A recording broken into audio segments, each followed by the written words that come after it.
एक जंगल में एक बिक्री अपने 3 बच्चों सोनी, मोनी और टोनी के साथ रहती थी। एक दिन बिक्री अपने बच्चों के लिए खाना ढूंढने निकली। बिक्री ने जाने से पहले बच्चों को खबरदार किया कि वो किसी भी अजनबी के लिए दरवाज़ा न खोली, खास तौर पर भेड़िए से मोहतात रहे। बिक्री के जाते ही एक चालाक भेड़िया वहां आया और दरवाज़ा खटखटाया। भेड़िए ने अपनी आवाज़ बदलकर बिक्री के बच्चों को धोखा देने की कोशिश की। भेड़िए ने कहा, मैं तुम्हारी माँ हूं, दरवाज़ा खोलो। बच्चों को शक हुआ कि ये उनकी माँ की आवाज़ नहीं है, लेकिन भेड़िया मुसलसल इसरार करता रहा। आखिरकार किसी तरह भेड़िया बच्चों को धोखा देने में कामयाब हो गया और जैसे ही बच्चों ने दरवाज़ा खोला, भेड़िया अंदर घुस आया और तीनों बच्चों को निगल गया।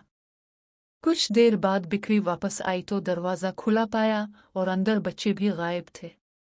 वो समझ गई कि ये भेड़िए का काम है। वो बहुत गमगीन हुई लेकिन हिम्मत नहीं हारी। बिक्री की चालाकी और बदला। बिक्री ने भेड़िए से बदला लेने की ठानी। बिक्री एक लोहार के पास गई और अपने सींग तेज करवा लिए। इसके सींग तलवार की तरह तेज हो गए थे। थोड़ी देर बाद भेड़िया भी लोहार के पास आया और कहा कि वो इसके दांत तेज कर दे।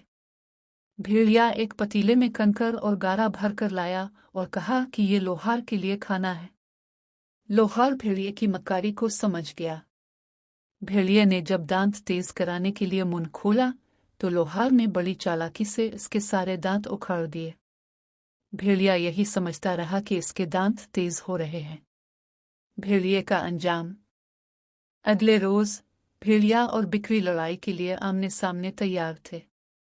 भेड़िए ने चिल्लाकर बिक्री पर हमला कर दिया, लेकिन इसके दांत नहीं थे, इसलिए वो बिक्री को कोई नुकसान न पहुंचा सका। अब बिक्री की बारी थी।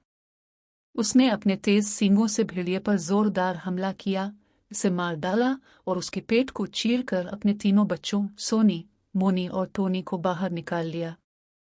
बिक्री अपने बच्चों को देखकर बहुत खुश हुई। इस तरह बिक्री ने अपनी अक्ल और बहादुरी से न सिर्फ अपने बच्चों को बचाया बल्कि भेड़िए को उसकी मक्कारी